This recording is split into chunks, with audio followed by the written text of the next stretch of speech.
Markus pasal 4 ayat 35-41.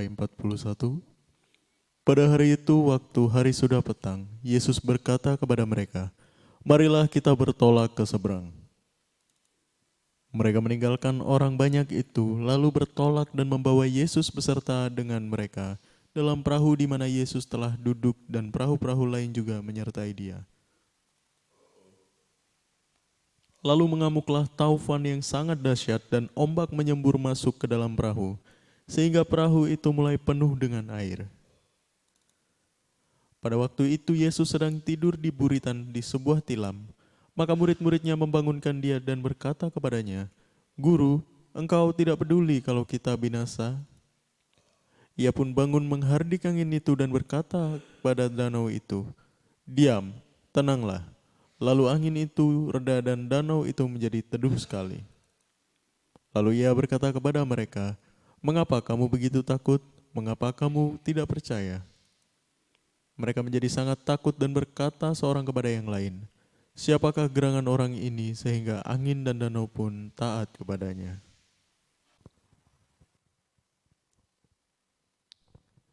Oke, Shalom, God bless ya. Tuhan Yesus memberkati. Baik, kita masuk ke part 3 tentang Yesus menyeberang danau. Bagaimana Yesus mengajak murid-muridnya pada waktu petang.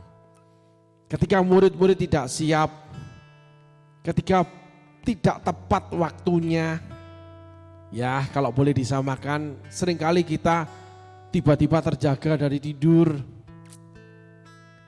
lalu kita nggak bisa tidur lagi. Banyak teman-teman itu mendapatkan inspirasi bahwa Tuhan ingin kita berdoa. Ternyata memang benar. Di sepanjang hari esoknya banyak hal yang dilalui yang cukup berat. Salah satu contoh saudaraku, gitu. Tetapi kita membahas saat ini untuk Yesus menyeberang danau Gerasa, karakter atau isi hati Yesus. Apa sih yang Yesus ingin sampaikan? Apa sih yang Yesus kerjakan? Apa yang Yesus inginkan dari hati kita? Apa yang terjadi dengan hati kita dalam peristiwa ini? Untuk kisah ini gitu saudaraku.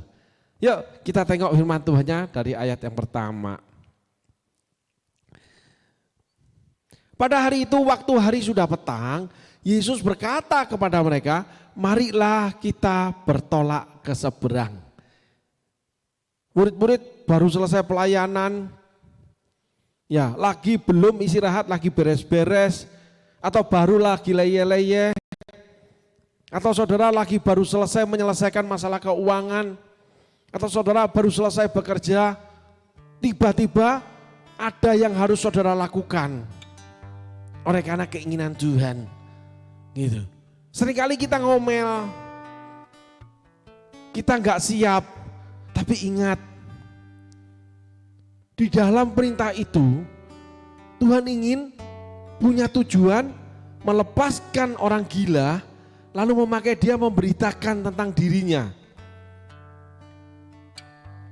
Inilah waktunya saudara dipakai untuk berkorban tanpa ada keuntungan buat saudara. Murid-murid tidak diuntungkan. Setelah itu, ketika mengerjakannya, saudara dipakai Tuhan dengan tujuan Tuhan, entah menolong orang, mengangkat orang, membebaskan orang, atau menyelesaikan perkara orang lain, atau menopang sebuah pelayanan dan sebagainya. Gitu. Nggak ada keuntungan buat saudara. Bahkan yang kedua, Yesus tetap ingin mengendalikan saudara. Yuk kita tengok di ayat kedua. Mereka meninggalkan orang banyak itu. Tuhan ingin meninggalkan misalnya waktunya makan malam, waktunya kita nyantai nonton TV, atau waktunya kita udah selesai semua, nah bisa nabung, atau ini waktunya buat keluarga, tiba-tiba pastor menghubungi untuk ini ada pembicara yang berhalangan, kamu yang bicara ya. Atau ini ada orang minta konseling, atau ada rekan, kerabat, sahabat, bahkan jemaat atau orang lain tiba-tiba menghubungi saudara, membutuhkan sesuatu, membutuhkan pertemuan. Sedang saudara itu enggak siap. Bahkan saudara diminta berkorban. Murid-murid enggak siap dan harus jalan lagi, petang, menyeberang, gelap, risikonya banyak. Besok pagi kan sama aja toh Tuhan. Kalau Tuhan mau bebaskan ya besok orang itu bebas, kan Tuhan berkuasa. Tetapi ketaatan melebihi dari segala sesuatu. Ketidaktaatan itu adalah pendurhakaan. Coba saudara baca kisah Saul. Ada satu ujian yang Tuhan letakkan dalam peristiwa ini. Ketaatan saudara. Yang kedua pengorbanan. Yang ketiga, yuk tolong ditayangkan. Setelah meninggalkan orang banyak, meninggalkan segala itu milik saudara, apapun itu, kenyamanan, kekayaan atau apapun itu, di mana saudara harus berkorban, lalu mereka meninggalkan orang banyak itu, lalu bertolak dan membawa Yesus beserta dengan mereka dalam perahu di mana Yesus telah duduk dan perahu-perahu lain juga menyertai mereka. Saudara perhatikan ini, ada kata telah. Sehingga ketika saudara mengerjakannya tetap persiapan dulu, harus berdoa dulu, firman apa yang harus disampaikan, atau mulai koret-koret bahasa orang Jawa ya saudara, nyari-nyari apakah ada uang yang bisa disisihkan untuk menolong orang ini. Atau saudara lagi lele-lele, ngopi, siap makan atau apapun, saudara cepat-cepat mandi. Atau saudara harus tanpa mandi, tanpa segala, harus keluar dari rumah untuk menyelesaikan perkara itu. Oleh karena Tuhan. Tetapi Tuhan tetap memberikan tuntutan. Ya ini saudaraku. 1, 2 masih ada 3. Tetap harus membawa Yesus di dalam perahu. Tetap mengerjakannya dengan cara Tuhan. Contoh misalnya menolong seseorang yang lagi kekurangan banget. Disuruh Tuhan ngasih misalnya memberi makan. Simpel aja, udah gua transfer duitnya deh. Tuhan bilang enggak, kamu datengin dia. Atau simpel aja, saudara datengin, udah kasih duit aja deh, dia urus sendiri. Tuhan bilang enggak, kamu urus dia. Atau kalau sakit, saudara transfer uang, atau saudara kasih uang datang, nih kamu ke dokter, saudara tinggalin. Tuhan bilang enggak. Coba lihat berasnya ada enggak, coba lihat dapurnya, coba lihat ini, coba lihat ini, kamu belanjakan itu. Nah orang ini tetap dalam tuntutan Tuhan, tetap dalam bimbingan Tuhan, tetap dalam perintah arahan Tuhan.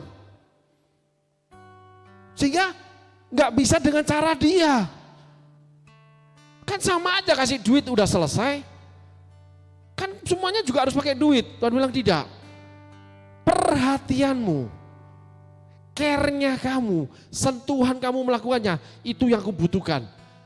Saudara harus tahu ini, kenapa kita yang disuruh? Karena orang lain tidak bisa melakukan seperti yang saudara biasa lakukan. Saudara itu punya karakter sendiri dalam menyelesaikan perkara.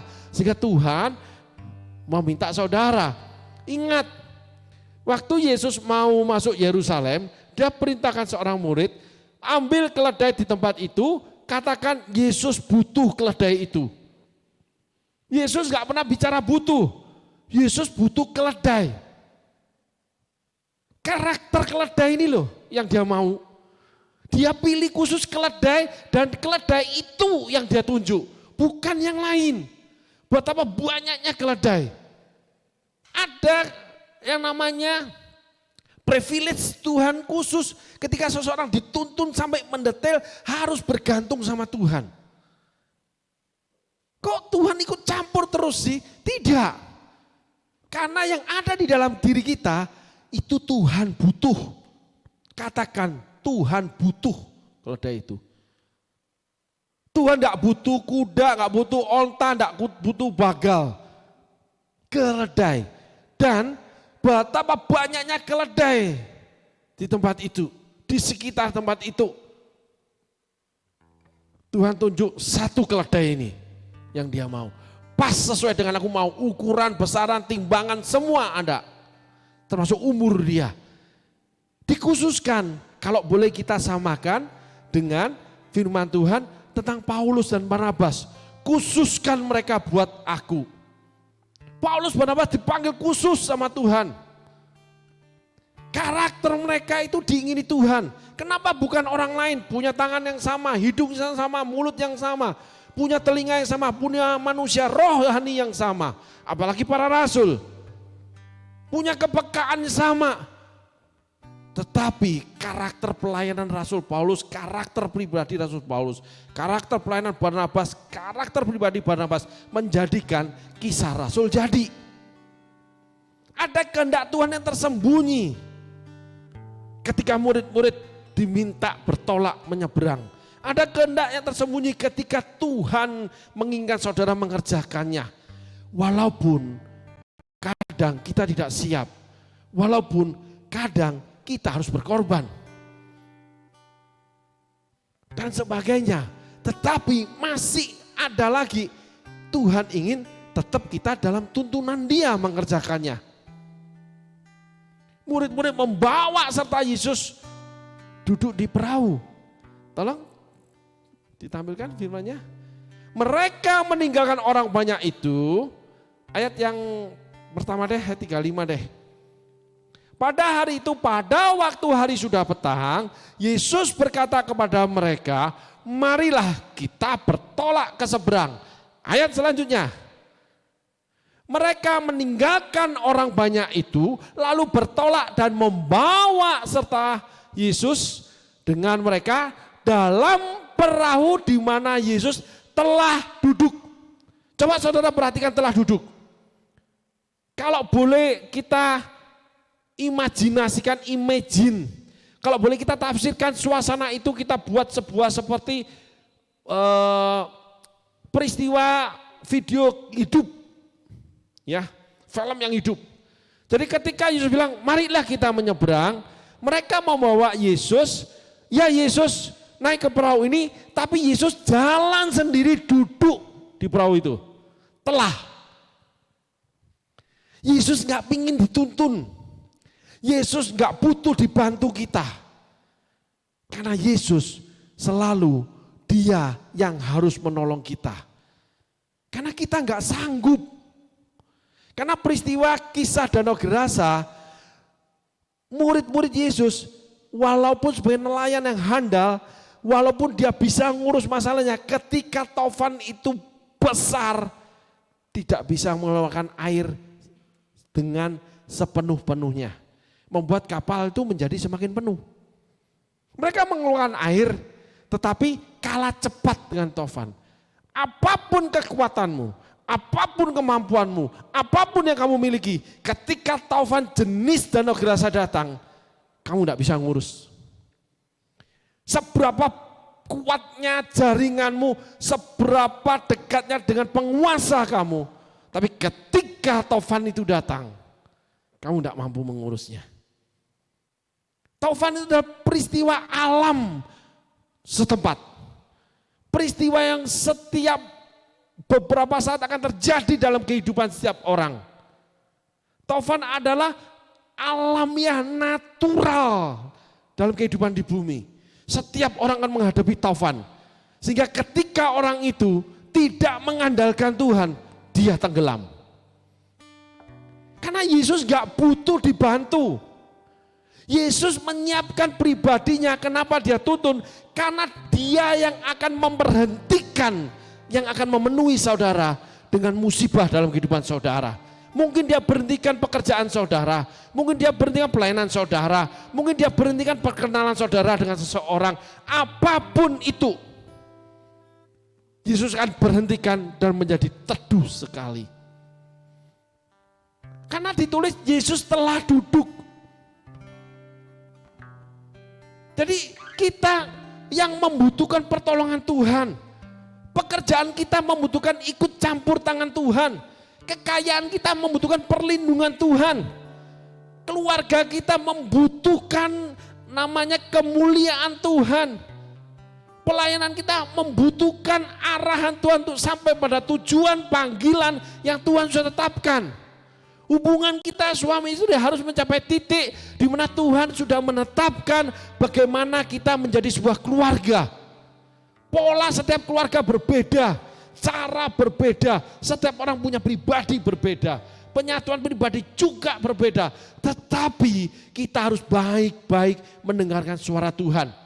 Enggak boleh kita yang ngatur Tuhan. Tuhan udah besok aja, Tuhan gini aja, Tuhan kamu kesana aja, Tuhan kalau bagaimana kalau begini. Yang baik menurut kita belum tentu benar menurut Tuhan. Yang benar daripada Tuhan belum tentu baik menurut kita. Tuhan tahu apapun, dari yang natural sampai supranatural. Dia tahu segala sesuatunya. Kita enggak tahu apa-apa. Sedangkan kita berjalan dengan Sang Maha Tahu. Tapi seringkali kita alpa. Yang pertama, kita tidak mengandalkan Tuhan. Mengandalkan kekuatan sendiri, pemikiran sendiri, kekayaan sendiri, kekuasaan, teman-teman dan sebagainya. Yang kedua, seringkali kita mengatur Tuhan, menolong Tuhan dan sebagainya, merasa dia menjadi penolong. Tidak, saudaraku. Kehendak Tuhan dalam danau Gerasa itu tanpa ada keuntungan buat saudara, tetapi kerajaan Allah yang diuntungkan. Karena setelah orang itu dibebaskan dari roh jahat, dia memberitakan tentang Mesias. Kita cuman alat yang ditenteng, diletakkan. Mau jalan ditenteng dia, mau diletakkan ya kita diam. Dan kita nggak bisa, kita yang menenteng Yesus, meletakkan Yesus. Kapan kamu mau doa, kapan kamu mau memberi, berapa kamu memberi, bagaimana kamu berdoa, nggak bisa. Ada seringkali terjadi, tiba-tiba pada waktu petang Tuhan menghendaki sesuatu.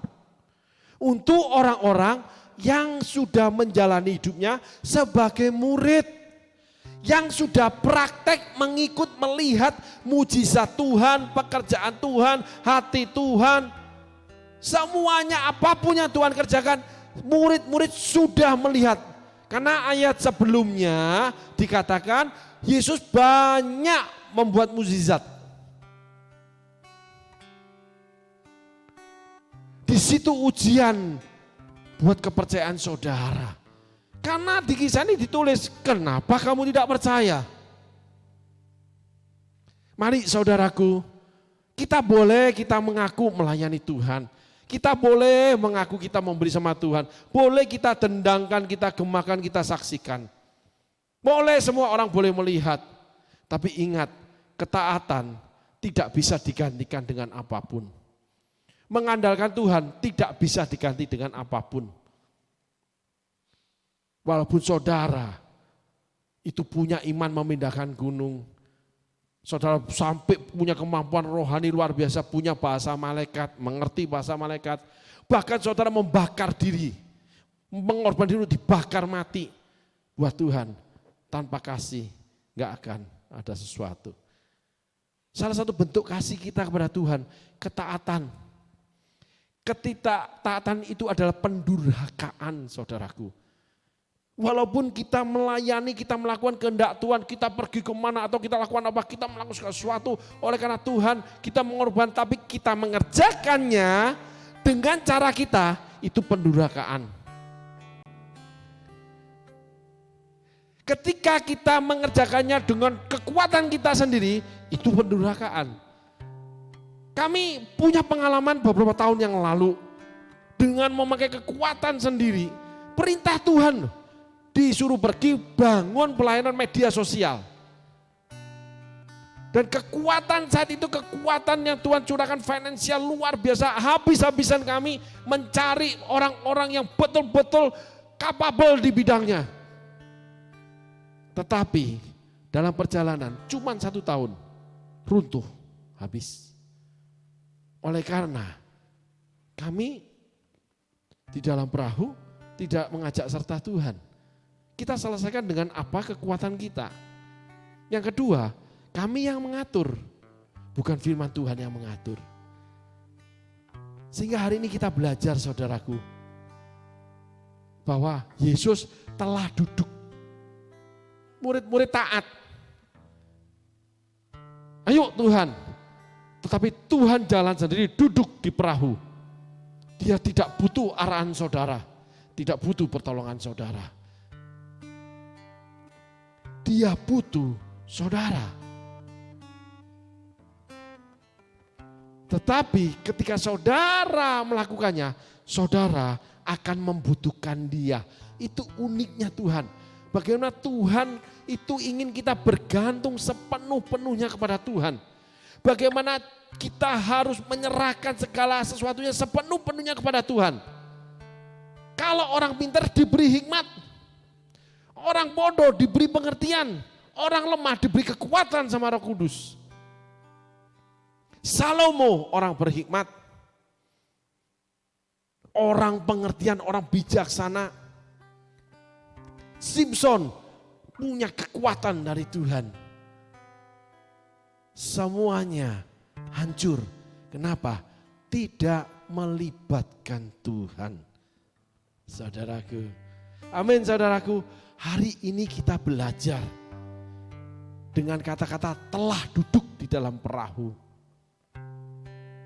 Setelah murid-murid taat pergi dan membawa serta Yesus. Tetapi Yesus mengatakan, aku telah duduk dalam perahu. Ketaatan harus dilanjutkan dengan ketaatan. Tidak bisa ketaatan setelah itu dikerjakan dengan kekuatan sendiri. Tidak bisa. Taat lalu bergantung pada kekuatan sendiri.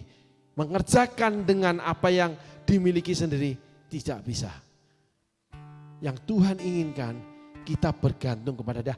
Karena di dalam perjalanan sepanjang hidup kita, walaupun kita taat memenuhi setiap perintah Dia, di tengah perjalanan kita bisa mendapatkan taufan yang akan menenggelamkan perahu kita. Di mana perahu kita sebenarnya memenuhi tujuan Tuhan. Pekerjaan ini sebenarnya Tuhan yang berikan, Tuhan sendiri yang berkati untuk tujuan Tuhan.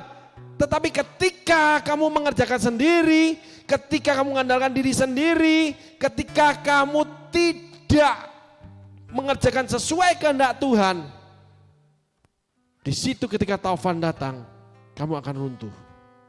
Apalagi kalau Tuhan tidak kamu bawa serta. Itulah uniknya kerajaan Allah. Itulah penyembahan kita di dalam kehidupan kita. Yaitu menyerahkan segala sesuatunya. Di mana Alkitab mencatat, barang siapa kehilangan nyawanya oleh karena aku, dia akan mendapat kembali. Tetapi barang siapa yang mempertahankan nyawanya, dia akan kehilangan nyawanya. Amin saudaraku. Hidup gak boleh dipenuhi dengan gengsi. Hidup gak boleh dikuasai oleh merasa diri hebat. Merasa diri pintar, merasa diri lebih.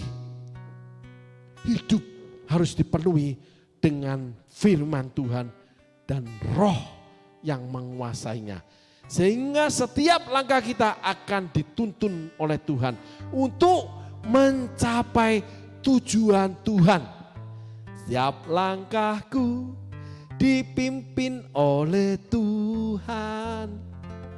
Amin saudaraku. Tuhan Yesus berkati. Terima kasih.